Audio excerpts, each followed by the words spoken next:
Amusement parks are supposed to be filled with fun rides, happiness, and all things good. I promise you, you're not gonna find any of that at these places. Here is our list of the top 5 abandoned amusement parks that you should never visit. Number 5 on this list is Atlantis Marine Park. We are headed all the way down under for this one because Atlantis Marine Park is actually in Australia. AustralianNews.com writes, Atlantis Marine Park was initially a huge success with families from WA and beyond flocking to the park to watch the live dolphin shows, swim in the pools, ride pedal boats, and have their obligatory photo with King Neptune, a huge statue at the entrance to the park. However, in 1990, just 9 years after opening, Atlantis shut its doors. Western Australia's boom never eventuated, and the 1987 stock market crash put a halt to prosperity. Atlantis closed due to financial difficulty and was left abandoned. It has since been damaged by vandals and has become overgrown and derelict.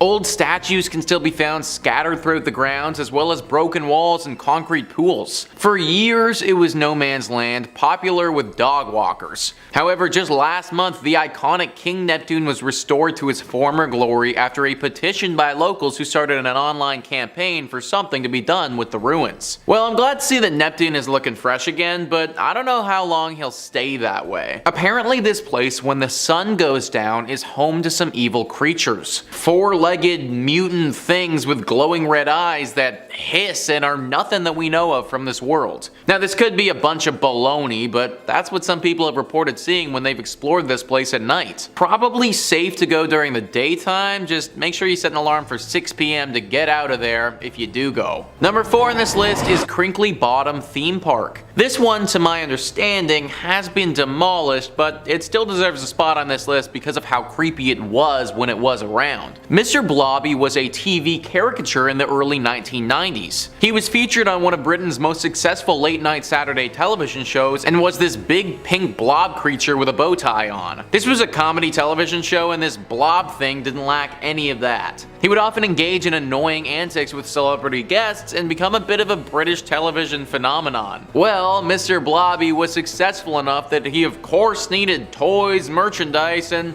heck, while we're at it, let's give him his own amusement park. Sometimes what works well on TV doesn't always translate to a fun amusement park though. Crinkly Bottom was what they called it, and it opened up in 1994. This annoying sidekick's popularity didn't last forever though, and this amusement park's life was very short-lived. The place shut down in 1996 because it simply was not making enough money. Then it faded away into obscurity and everybody forgot about this interesting little business venture. That was until 2009 though, when some urban explorers stumbled upon it again. The once bright and beautiful Blobby Land looked like something straight out of a horror film. It was worn and gross and just reeked of evil. Animals had taken up residence there, and based on how the place looked, it wouldn't have been surprising if some sketchy characters once did business there too. You can't visit it now because it's demolished, but you really shouldn't have been going when it was around anyways. At number 3, fireworks. This video is taken back in 2009 and it's titled Ghost Watches Fireworks from Disneyland Castle.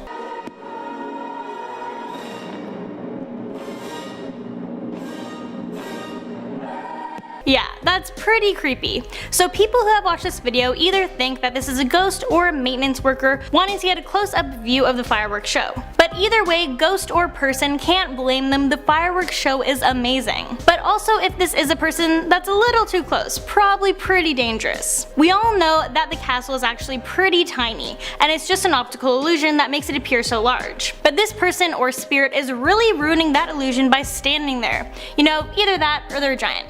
I guess we'll never know. Coming in at number 2, Ghost Mountain. Yeah, forget Space Mountain, they need to change the name to Ghost Mountain. In this video, you can lightly make out this bluish see-through shape going onto the ride approaching from the left-hand side. You can see that this figure goes and sits down next to a man who's 4 seats down. This spirit is actually pretty well known. It's referred to as Mr. One-Way. Mr. One-Way is sometimes spotted on the side of rides, most commonly the Space Mountain ride, and he's just waiting there to take his turn. It's really creepy how this blue image just makes its way onto the ride and then literally stops once it's in an empty seat. The fact that it literally stops in an empty seat is what really got me.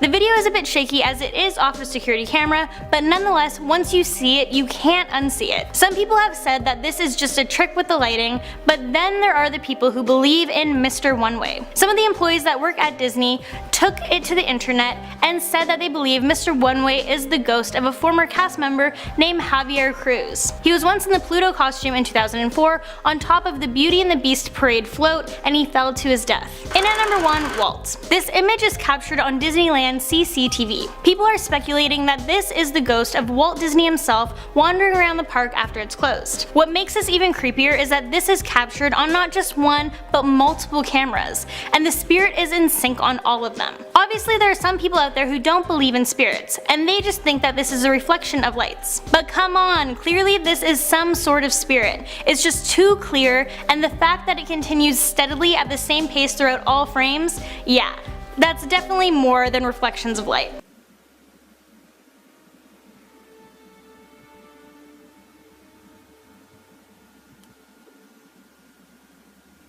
And then there's this one.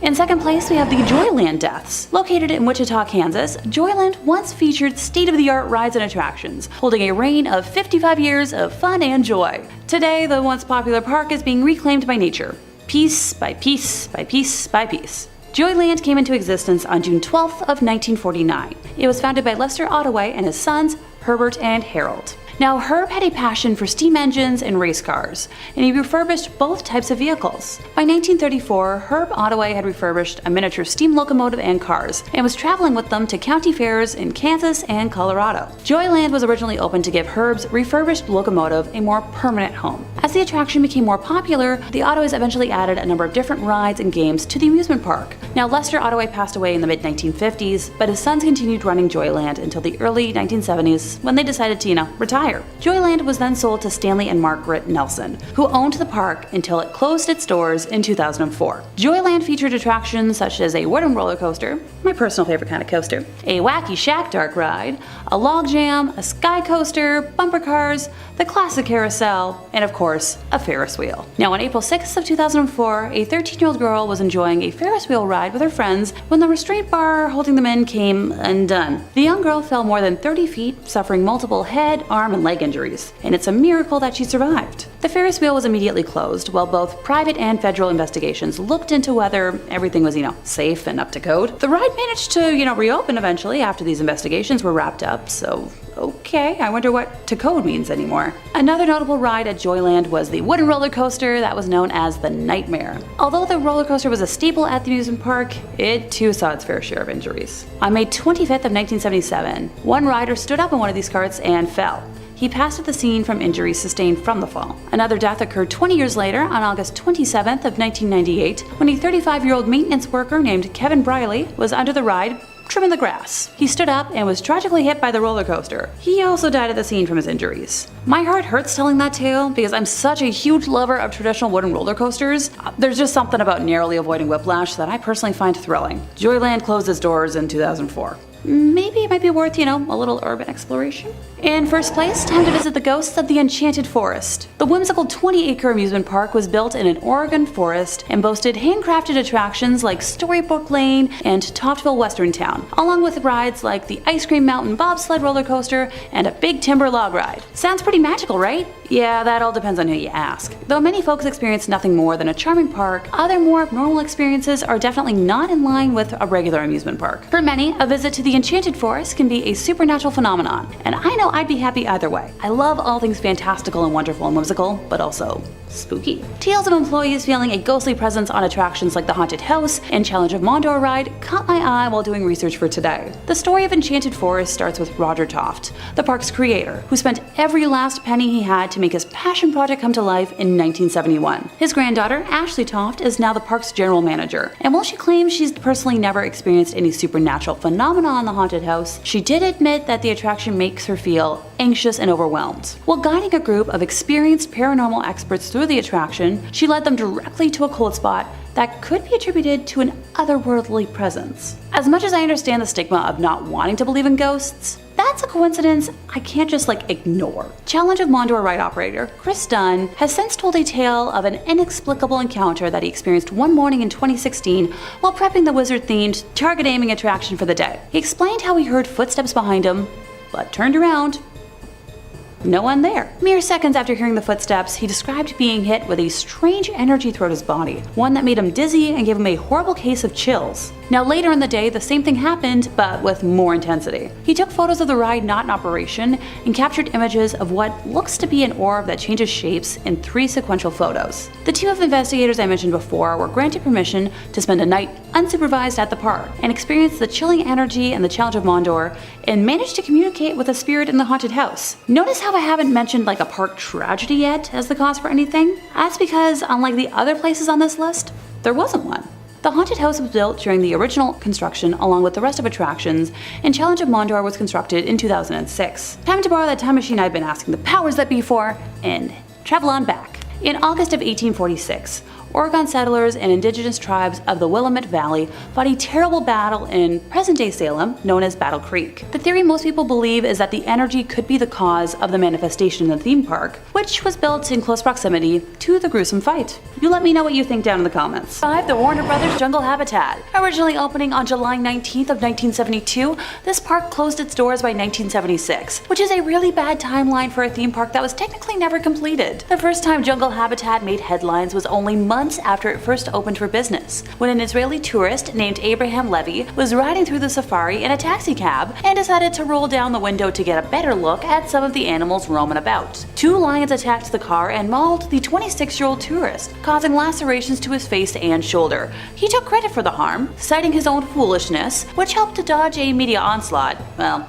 for the most part. By the end of the year, reports of animals escaping into the wilds of West Milford were far too many in volume to be ignored. Besides sightings of harmless animals like peacocks, there were rumors spreading about dangerous animals such as a pack of wolves and a lion being sighted along local roads. These sentiments, voiced 28 years ago, are identical to the rumors still running rampant today.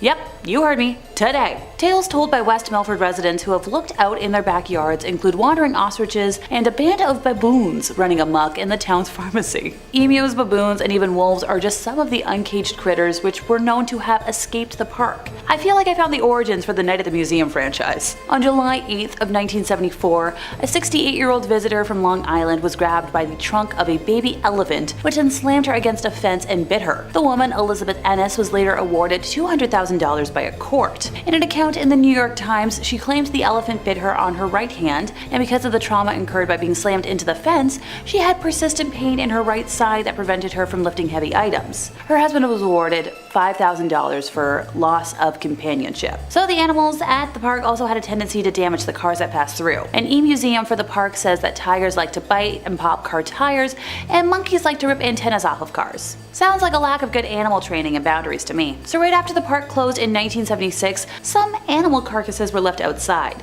This pile grew until 30 animal bodies, including that of an elephant, a bison, a camel, some zebras, were all left lying until April, when the ground had thawed enough to finally bury what was left of the bodies. The 6 months that they were left exposed was a violation of state laws, which stated that any animal should be buried within 48 hours of its death. Despite this violation, Warner Brothers was not sanctioned. Jungle Habitat is gone now, but not forgotten. Reports of mysterious kangaroo sightings in remote corners of West Milford still turn up from time to time. Number 4. Under the Sea Gone Wrong. Disney's River Country was the first water park at Walt Disney World, and possibly the first themed water park ever. Look, as much as I love Disney World, and I'm mentally planning my next trip back, I'm here to call a spade a spade. Some consider River Country to be the first water park anywhere, but that depends on how you define a water park. Yes, River Country opened almost a year before Wet n Wild in Orlando, but there were public pools and lake parks with water slides and other aquatic play equipment long before River Country opened. So just as Disneyland had reinvented the amusement park 21 years earlier, River Country reinvented aquatic recreation. The water park's grand opening was on June 20th of 1976, and on Thursday, August 28th of 1980,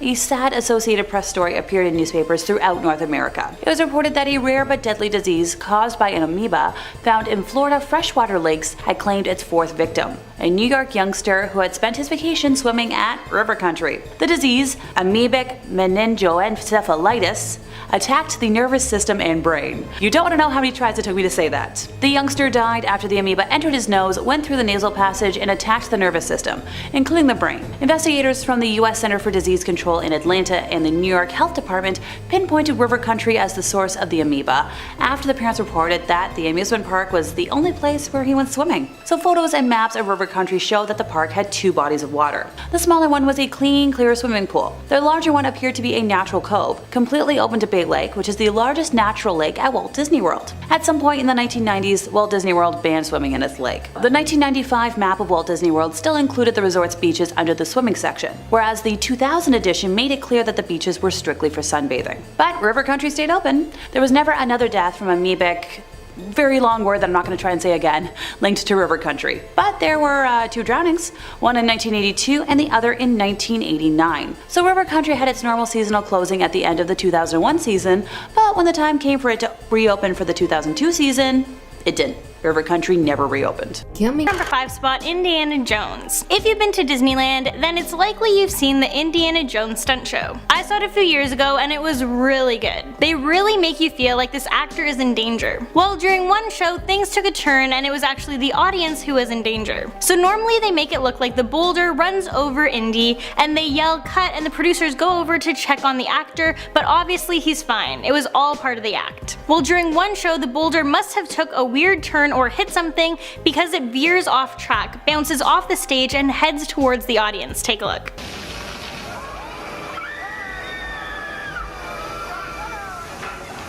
Yeah, could you imagine that thing coming towards you? Yes, it's fake and it wouldn't cause as much damage as an actual boulder, but it would still hurt if it hit you. And that isn't the only problem that this show has had. In 2009, an actor fell to their death during a rehearsal. This is the recording of the 911 phone call. He's doing a dive roll and I think he landed on his head. He's unconscious right now. He's unconscious.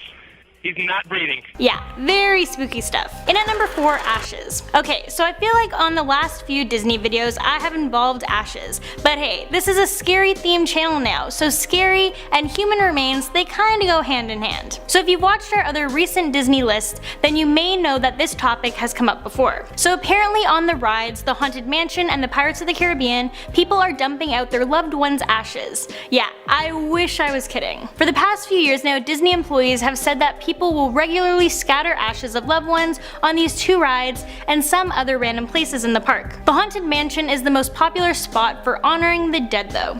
I mean, that's pretty fitting when you think about it. Back in 2007, it was reported on the news that a woman was seen pouring out a powdery substance onto the waters of the Pirates of the Caribbean ride. When security went to find her after the ride was over, she said it was just baby powder and hurried off. Yeah, that's a little suspicious. Why would someone dump baby powder in the water? Weird. But if you think like it's a good idea to dump some ashes at Disney, think again. They actually have a cleanup crew that goes around and vacuums everything up. So you either keep the ashes or they end up in the vacuum. Here's a clip of the news video. Shut down after it appears someone may have dumped cremated remains. Witnesses say they saw a female rider on the Pirates of the Caribbean sprinkling a powdery substance into the water last Friday. Number 2, doomed before it could open. The Pripyat amusement park was set to have its grand opening on May 1st of 1986, in time for the May Day celebrations, but these plans were cancelled on April 26th when the Chernobyl disaster occurred, just a couple of kilometers away. Several sources report that the park was opened for a short time on April 27th before the announcement to evacuate the city was made to distract, residents from the unfolding disaster nearby. Constructed under the Soviet Union as a park of culture and rest, typical of many large cities in the then Soviet Union, the amusement park's attractions were manufactured by the Yeskik-based firm Attraction, who were responsible for the construction of many of the amusement parks which remain to be seen around the former Soviet Union today in various states of repair. Located northwest to the Palace of Culture in the center of Pripyat, the park had 5 attractions. The iconic 26-meter Ferris wheel titled Circular Overview, Autodrome bumper cars, a paratrooper ride called Camomile, Russian swing boats, and also a carnival pew-pew game. Fun fact, the successor to the original company is still manufacturing the Ferris wheel, paratrooper, and bumper cars to the similar designs as of 2017. Radiation levels around the park kind of vary though. The liquidators washed radiation into the soil after the helicopters carrying radioactive materials used the grounds as a landing strip, so concrete areas are less radioactive. However, areas where moss has built up can emit levels amongst the highest levels of radiation in the whole of Pripyat. So the Ferris wheel actually made news in September of 2017 when Polish tourists turned it mechanically for the first time since 1986. Thankfully, they returned it back to its original position, but kinda neat that it could still work. Number 1. A cursed history. Lake Shawnee Amusement Park opened its doors in 1926 when proprietor Conley Snidow Sr. purchased the land. His vision to build a place for local families to relax and enjoy time together was realized as the coal miners from local towns descended on it each year, making it a fantastic destination for summer vacations. The park was full of activities. It featured a man-made swimming lake, a racetrack, concessions, and cabins for visitors, looking for an overnight stay. The big cornerstones were the Ferris wheel and the swings, two rides that were popular with everyone who spent time at the park. And you know what? That all sounds pretty idyllic to me. Tragedy, though, began to grip the amusement park in the 1950s, when several deaths shocked locals. A young girl's life ended on the swing ride when a delivery truck backed into her seat, killing her in place. Another youngster lost his life when he drowned in the swimming pool after his arm got stuck in a drain pipe. And by 1966, this amusement park closed its doors to the public, and the land sat dormant for decades. In the 1980s, the park again welcomed visitors when Gaylord White acquired the land and set out to restore it to its former glory. In addition to purchasing a Ferris wheel, he found a swing ride that seemed just like the swings that once thrilled guests. Now, fun fact, when they installed the swings on the property, they realized the swings weren't just similar, they were the exact same swings from years prior, something that they decided to advertise during the grand reopening. The Lake Shawnee Amusement Park welcomed tens of thousands of visitors during its second run, which ran for just 3 years in the 1980s. Unfortunately, high insurance prices forced the White family to close their doors for the second and final time after those couple of short seasons, forcing them to pivot to other activities to keep the land active. They hosted fishing tournaments in what used to be the swimming lake, and they planned to create a space on the property for mud bogging, a motorsport the family knew would draw crowds to watch. While excavating a mud bogging track, the White family made a series of surprising discoveries that added depth to the property's history. For starters, the park was built over a Native American burial ground, with an archaeological dig uncovering 13 bodies, mostly young folks. In the 1700s, the property was the active home base for the Native Americans until they seemed to suddenly disappear. Among the bracelets, clothing, and tools that excavators found, they also found mass graves that suggested as many as 30,000 people had been buried on the property. But, that's not the darkest history of the land. In 1783, Mitchell Clay was the first European settler to make a home in the area, which was heavily inhabited by the Shawnee Native American tribe. So while Clay was gone to town one day, the Shawnees surrounded 3 of the Clay descendants who were working in the fields. Bartley met his end first, and Tabitha, hearing the explosion, ran to her brother, where she was attacked and cut by a stabby implement. Her body was dismembered, and both of their scalps were taken by the entire group. Their brother Ezekiel was captured and burned at the stake. A historical marker on the road leading to the park commemorates their memories. One could wonder if the tragic history of the grounds is the reason for the 6 deaths that occurred at the park, eventually leading to it being closed down in 1966. And many locals, including the park's new owner, claim the park to still be haunted. Next, we have water park troubles. This tale takes place at Schlitterbahn, which is a theme park owned by Cedar Fair in Texas on the Raging Rapids portion of the Lazy River. Our narrator Vanessa and her friends didn't expect anything intense from the ride. They were all just, looking forward to relaxing, watching the water go by, enjoying the scenery. As expected, the ride wasn't super intense whatsoever at first, until it hit a patch of white water, and because of the angle that the raft hit the bump, Vanessa and her companions were launched into the river. Nope, that's not supposed to be part of the ride. And while the ride might have only been, 3 feet or so deep of water, I'm reminded of all the posters from my local pool growing up about how people can literally drown in a bathtub. So yikes! Vanessa described herself as entering a state of shock, feeling emotions ranging from fright to embarrassment, confusion, and panic. As she attempted to reach for the raft to pull herself back in, she realized she couldn't see her friends anywhere, and she was once again being yanked underwater. Panic had taken over as the main emotion by this point, and Vanessa found herself swirling around and around and around under the water. Thankfully, a nearby lifeguard jumped into action and was able to hoist Vanessa and her friends back into their raft, allowing them to enjoy the rest of the rapids in the intended fashion. I'm a little concerned about the lack of seatbelts on that ride, since they were never mentioned, and I feel like that should be a thing, or like a weight sensor to stop the ride in event that, someone goes over. Oh, just me, okay. As a high point to this, somehow Vanessa managed to keep her glasses on throughout the entire ordeal.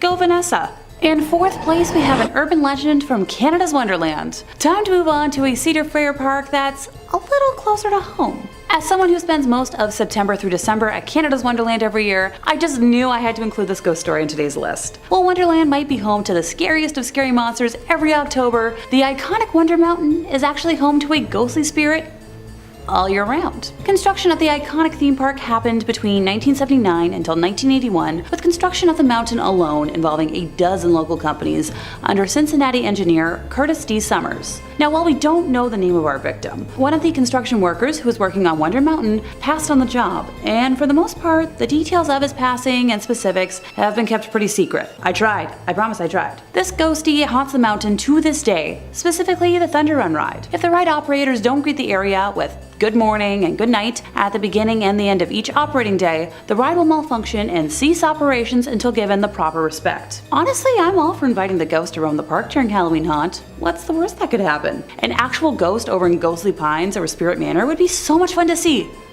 Oh, just my own opinion again? Of course. In 3rd place, we have the Warner Brothers Jungle Habitat. Originally opening on July 19th of 1972, this now abandoned park closed its doors by 1976, which is a really bad timeline for a theme park that was technically never completed. The first time Jungle Habitat made headlines was only months after it first opened for business, when an Israeli tourist named Abraham Levy was riding through the safari in a taxicab and decided to roll down the window to get a better look at some of the animals roaming around. 2 lions attacked the car and mauled the 26-year-old tourist, causing lacerations to his face and shoulder. He took credit for the harm, citing his own foolishness, which helped to dodge, I guess, like a media onslaught. For the most part. By the end of the year, reports of animals escaping into the wilds of West Milford, which is where the park is located, were far too many in volume to be ignored. Besides the sightings of harmless animals like peacocks, there were numerous rumors spreading about dangerous animals such as like a pack of wolves and a lion being sighted along like local roads. Okay, look, I grew up in the land of moose, and I wouldn't want to see one of those on the side of the highway. I can't imagine seeing a lion on the side of one. These sentiments voiced way back in the day are identical to the rumors still running rampant today. Tales told by local residents who have, like looked out into their backyards include wandering ostriches and a band of baboons running amok in the town's pharmacy. Guess they needed a prescription filled. Emus, baboons, and even wolves are just some of the uncaged critters which have been known to actually have escaped the park. I feel like I found the origins for the Night at the Museum franchise. On July 8th of 1974, a 68-year-old visitor from Long Island was grabbed by the trunk of a baby elephant, which then slammed her against a fence and bit her. The woman, her name's Elizabeth Ennis by the way, was later awarded $200,000 by a court. In an account in the New York Times, she claimed the elephant bit her on the right hand, and because of the trauma incurred by being slammed into the fence, she had persistent pain in her right side that prevented her from lifting heavy items. Her husband was awarded $5,000 for the loss of companionship. I'm just glad that's all that she went through. Goodness, elephants are pretty big. The animals also had a tendency to damage the cars that passed through. An e-museum for the park that exists online now says that the tigers like to bite and pop car tires, and monkeys like to rip antennas off the cars. Sounds like a lack of good animal training and boundaries to me, but I'm no animal expert. Right after the park closed in October of 1976, some of the animal carcasses were left outside. This pile grew until, 30 animal bodies, including that of an elephant, a bison, camel, and some zebras, were all left lying until April, when the ground had thawed enough to finally bury what was left of them. The 6 months that they were left exposed was a violation of state laws, which stated that any animal should be buried within 48 hours of its passing. Despite this violation, Warner Brothers were not sanctioned. Jungle Habitat is gone now, but never forgotten. Reports of mysterious kangaroo sightings in remote corners of West Milford still turn up from time to time. Be careful, kangaroos hurt. Number 3 on this list is Boblo Island. I had to include Boblo Island on this list to give a bit of a shout out to Ontario, where your boy grew up. Boblo Island was wildly successful for a time and operated for nearly a century. As with a lot of places on this list though, it couldn't seem to power through the 90s and had to shut down. Reader's Digest says, picture an 1898 Victorian amusement park, music from an organ grinder, women's skirts swishing around the dance hall, children's laughter echoing from various newfangled rides. That's what this theme park on Boys Blank Island, nicknamed Boblo, near Detroit on the Canadian side of the Detroit River, was to residents alike. Its doors were shut nearly 100 years later in 1993, and the area is now closed to the public. But you can boat or kayak by the remains, listening for the ghostly sounds of long past visitors. While you can't stay here overnight, you can rent these 8 haunted places on Airbnb. Being on an island really adds to the creepiness for me, I think. Like this place, from all the pictures I could find, it really looks totally detached from all other society. Basically meaning that whatever happens here, you are totally by yourself. Like there is a new set of rules for this island. There have been stories that something lurks here, a spirit or something dark.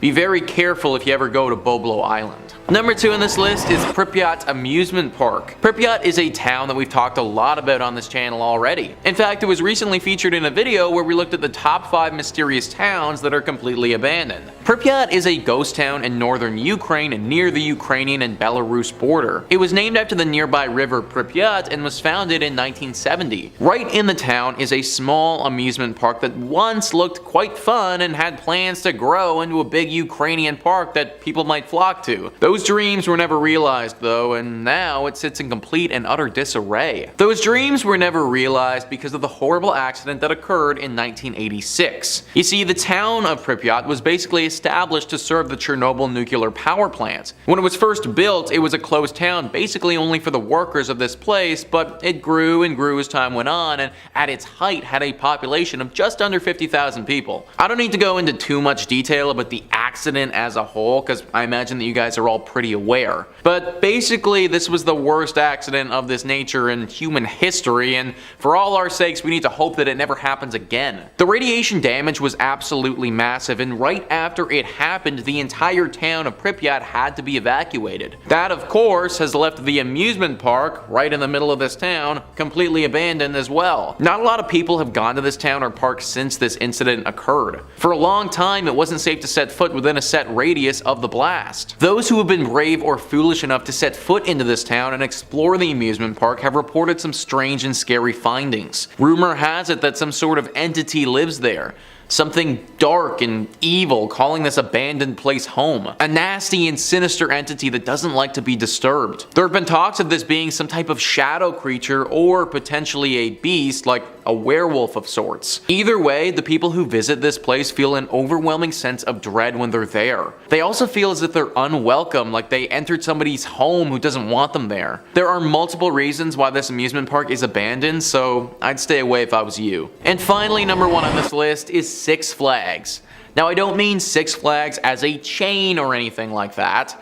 There's 23 different Six Flags in the United States, and not all of them are haunted. One in particular, though, is currently out of commission, abandoned, and definitely a spot you shouldn't go to. All the Rooms writes, this Six Flags fell out of business following serious damage from Hurricane Katrina in 2005. The park opened in 2000 and was only operating for a few years before suffering significantly during the hurricane, which displaced 20,000 people and killed nearly 2,000 people. The park closed after Hurricane Katrina, and there wasn't enough funding for repairs, so it fell into further decay over the last few years. To this day, there's still an eerie sign at the entrance to the park that says closed for the storm. It's an apocalyptic site which has been taken advantage of by Hollywood and used for films such as Jurassic World and Dawn of Planet of the Apes. These filmmakers are way braver than I would be, because I would not want to be setting foot on those grounds. The people who have been here all seem to think that something paranormal is going on. Phantom noises echoing throughout the park and other random bodiless sounds are heard all the time. Similarly to a lot of the other things on this list, there is a massive overhanging feeling of dread. The air is thick with it, and you can almost taste the discomfort. No one has reported being attacked here, but it seems like that's only a matter of time if people keep going. The mayor of New Orleans is currently looking at demolishing this park, which, in my opinion,